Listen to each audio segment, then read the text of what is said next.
ধন্যবাদ আপনাদের এই সমসাময়িক গুরুত্বপূর্ণ প্রশ্নের জন্য।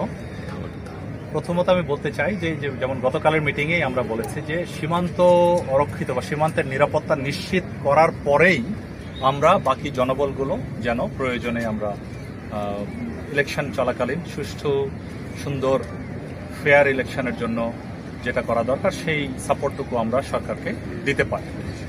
আর যে ট্রেনিংয়ের বিষয়টুকু আপনি প্রশ্ন করেছেন, সেই প্রশিক্ষণের এই মূলত সীমান্তবর্তী এলাকাসমূহে সীমান্তের 8 কিলোমিটারের মধ্যে যে সকল ভোট কেন্দ্র থাকে সেখানে স্ট্রাইক ফোর্স হিসাবে বিজিবির নিয়োজিত হওয়ার সম্ভাবনা রয়েছে।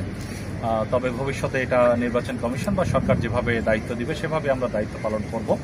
এই ব্যাপারে এই ধরনের কোনো নির্বাচন কেন্দ্রে বা ভোট কেন্দ্রে যদি বিশৃঙ্খলা সৃষ্টি হয় কিংবা জনজীবনে নিরাপত্তার হানি ঘটে, সেজন্য শুধুমাত্র বিজিবি তো নয়, বিজিবির পাশাপাশি পুলিশ বাহিনী এবং আনসার, কোস্টগার্ড, সকল স্বরাষ্ট্র মন্ত্রণালয়ের অধীনে যেসব বাহিনী রয়েছে সকলকেই দায়িত্ব দেওয়া হয়েছে এবং এই সকলকে নিয়েই গতকাল এই মিটিংটি ছিল, যেটা মাননীয় প্রধান উপদেষ্টার সভাপতিত্বে স্বরাষ্ট্র উপদেষ্টা মহোদয় সহ এবং স্বরাষ্ট্র মন্ত্রণালয়ের সকল ব্যক্তিবর্গ সহ এই মিটিংটি হয়েছে।